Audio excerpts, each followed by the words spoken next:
Yo este año voy a destacar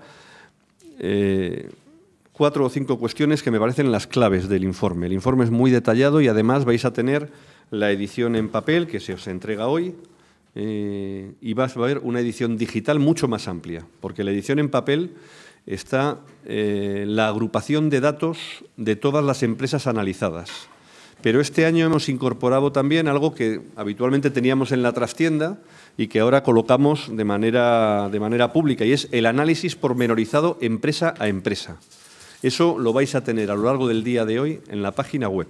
Es decir, que estará el mismo texto que estamos dando en papel y además ese análisis empresa por empresa pormenorizado de todos los indicadores que hemos estado analizando. Lo primero que me gustaría indicar es que nosotros partimos de una visión de las empresas, en este caso centrada en las empresas más importantes de España, como una institución que es algo más que una fábrica de beneficios. Y creo que ese es el aspecto central de partida en el que tenemos que movernos. Las empresas son instituciones importantes en la sociedad, que vertebran la sociedad y que son generadoras de empleo, a su vez demandantes de bienes y servicios a toda su cadena de proveedores y a su vez proveedores de bienes y servicios para todos sus clientes. Por tanto, son una pieza que tiene una función social mucho más allá de la estricta consecución de beneficios para los accionistas. Creo que este es un elemento central de partida. Y este año, el comportamiento de las empresas del IBEX 35 en esta perspectiva, pues llama la atención. O sea, queda mucho por recorrer para que veamos las empresas con esta concepción que estamos planteando que tienen que tener, pero si este año analizamos lo que ha ocurrido en la generación de renta derivada del beneficio empresarial de las empresas del IBEX 35, pues llama mucho la atención cómo se ha distribuido este. Daré 4 o 5 cifras para que las veamos. Las empresas del IBEX 35 han incrementado sus beneficios este año en un 35,87%, situándose por encima de los 30.000 millones de euros. La retribución de los primeros ejecutivos se ha incrementado en un 80% en 2014 respecto a 2013. Si nos miramos a los consejeros, miembros del Consejo de Administración, el incremento es de un 30%. Los directivos, un 14,3%. Y los accionistas han visto retribuida su participación en una cifra superior a la del año anterior en un 72,4%. Es decir, el buen resultado de las empresas del IBEX ha servido para retribuir a sus accionistas y a sus principales responsables de manera muy generosa. Sin embargo, en términos de empleo, las empresas pierden 1,5 puntos de empleo. Y el salario de los trabajadores la retribución media pierde 1,5 puntos y el gasto de personal se incrementa en un 1%. He dado mal el dato del número de empleo. El empleo ha crecido en un 2,5%, el empleo medio en las empresas.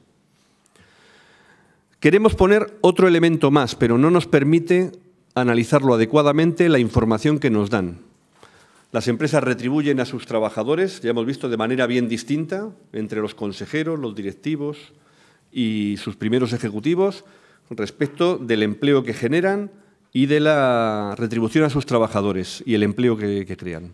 Pero además las empresas pagan impuestos y por tanto contribuyen a financiar las políticas públicas a través de su aportación fiscal. Bueno, pues no podemos hacer una estimación de qué ha pasado con precisión con la tributación de las empresas porque la información es una información absolutamente heterogénea e incompleta. Sabemos que las empresas del IBEX 35 han pagado en impuestos en el año anterior 4.900 millones de euros en todos los países en los que operan. Sabemos que esa cuantía este año ha disminuido y se nos queda por encima de los 3.400. Sabemos que en España tienen bases imponibles negativas de menos 248 millones, es decir, que no han pagado en global, todas ellas agregadas, no han contribuido a la Hacienda española. Pero no tenemos el dato desagregado de la inmensa mayoría de ellas. Es decir, hay un problema de falta de transparencia en la información fiscal publicada por las empresas.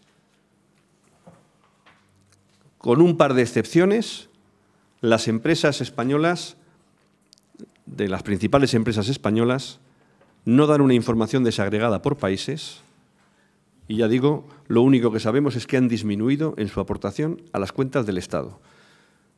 Hagamos un resumen de lo visto hasta ahora. ¿Cómo se retribuye a directivos, consejeros, primer ejecutivo y accionistas? Cifras de incremento de dos dígitos. El empleo crece muy por debajo, el salario medio de los trabajadores disminuye y la hacienda pública ingresa menos. Es decir, lo que generan estas empresas tiene una distribución de renta absolutamente desigual.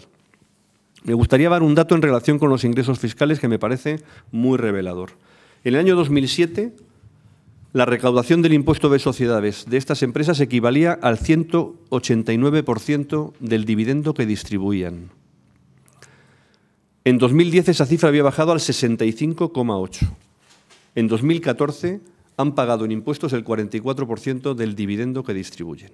Por tanto, esa foto, que me parece la conclusión más relevante del informe de cómo se distribuye el beneficio o el resultado de las empresas, es bastante ejemplificador. Tenemos, en relación con los elementos clásicos de buen gobierno y en relación con la información, algún otro problema adicional. Primero, si nos centramos en el impacto de género, vemos que el déficit de presencia de mujeres sigue siendo muy importante. En los consejos de administración hay 5 mujeres más que el año anterior. Teniendo en cuenta que además han disminuido el número de consejeros, ahora el total de miembros de consejo son 451, pues el porcentaje de mujeres en consejo de administración ha pasado de un 15,4 a un 17,1%. Hay 3 empresas, SACIR, Técnicas Reunidas y Gas Natural, que no tienen ninguna mujer en su consejo de administración. Y tan solo una empresa, Red Eléctrica, tiene un 50% de mujeres en sus consejos. Otro elemento que me gustaría destacar es, hemos analizado la composición accionarial de las empresas del IBEX 35 y vemos que hay una tendencia, la misma tendencia que ocurre con el sector financiero español, al oligopolio, a la concentración sobre 3-4 entidades. La vemos también como accionistas de referencia en las empresas del IBEX 35. Estoy hablando de Caixa, estoy hablando de Santander, de BBVA, incluso Bankia, a través de Banco Financiero y de Ahorro y de las participaciones que aún mantiene. Si sumamos estas 4 entidades españolas con Société Générale, con JP Morgan o con Barclays y BNP Paribas, vemos que 8 entidades financieras son accionistas de una buena parte de las empresas del IBEX 35, accionistas relevantes, accionistas influyentes. Si a eso le sumamos los grandes fondos de inversión internacionales, el Fondo Institucional de Qatar, o BlackRock, o Capital Research, estamos hablando de que hay 8-10 accionistas con una presencia muy notable en el conjunto de las empresas. Digo porque es un dato que llama también la atención. Y por último, algo que ya destacamos el año pasado. El trabajo de un auditor es un trabajo muy importante en el control y la transparencia de las cuentas de cualquier empresa de este país, de cualquier organización de este país.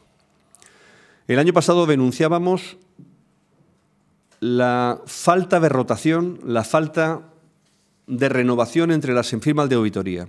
Esta es una situación que se mantiene. 9 empresas del IBEX mantienen el mismo auditor desde hace más de 20 años. 18 empresas del IBEX mantienen el mismo auditor desde hace más de 10 años. Parece que llega el momento de que los códigos de buen gobierno le pongan esto el foco de manera más intensa. Se recomienda que los auditores no estén más de 7, 9 años en una misma empresa y que roten. Bueno, pues las grandes empresas españolas no cumplen con esta regla, recomendación, que quizá debería ser algo más que una recomendación, y con ello se compromete, de alguna forma, el concepto fundamental de la relación del auditor con la empresa, que es el de la independencia y, por tanto, el de que haya una revisión constante y profunda. ¿Cuál es el papel de una empresa en la sociedad y cómo retribuye a la sociedad, no solamente al capital? Y en ese sentido, hoy está muy de actualidad este asunto que estamos hablando ahora. Ayer la Comisión Europea ha vuelto a decirle a España que tiene que modificar el presupuesto del año porque no vamos a cumplir el objetivo de déficit. Esto no es una novedad. Comisiones Obreras venimos diciendo que es imposible cumplir el objetivo de déficit de este año y del año que viene desde hace meses. No en solitario. La Autoridad Independiente de Responsabilidad Fiscal lo viene planteando en sus sucesivos informes también. Ayer nos lo dice la Comisión Europea.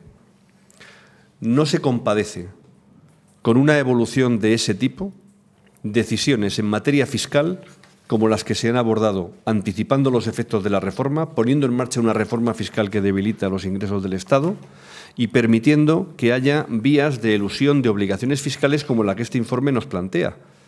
Porque esta evolución, esta divergencia entre cómo van mejorando los beneficios de las empresas del IBEX, que tienen un buen resultado en el año 2014, y que eso no se vea acompañado de una mayor contribución a los ingresos fiscales, tiene que ver con el sistema fiscal que tenemos diseñado. Un sistema fiscal que reside en gravar impuestos indirectos por un lado y las rentas del trabajo por otro. Y que tiene una vía de mejor tratamiento de otro tipo de rentas, del capital, patrimoniales, y unas capacidades enormes de elusión fiscal en relación con el impuesto de sociedades. Difícilmente con ese esfuerzo fiscal tan desequilibrado y con esa renuncia a ingresos tan importantes, se pueden cumplir con sendas de consolidación fiscal alguna, fiándolo solo, hemos oído al presidente del Gobierno en declaraciones ayer, fiándolo solo al crecimiento. Pero es que el crecimiento tiene también problemas, entre otros, que los ingresos de seguridad social, por ejemplo, no se corresponden con la afiliación, es decir, que los ingresos fiscales al final van teniendo dificultades. Esto es lo que vemos claramente aquí.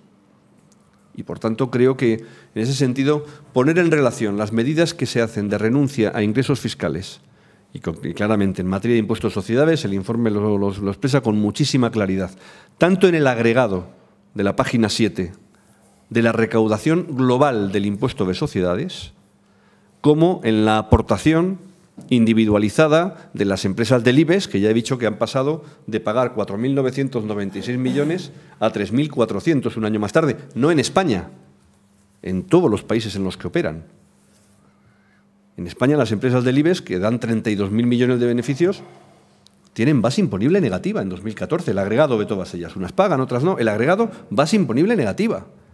Y esto es un problema de las capacidades de actuación sobre la fiscalidad. Por eso nos interesaba mucho centrar el debate ahí. Creo que el mensaje más fuerte que sale de este informe es: las empresas del IBEX 35 mejoran, la distribución o a quién afecta esa mejora es absolutamente desigual entre sus primeros responsables y los rendimientos de capital frente al conjunto de los ciudadanos a través de los ingresos fiscales o el empleo y sus propios trabajadores a través de los salarios. Creo que esa es la fotografía que este año queda más en evidencia.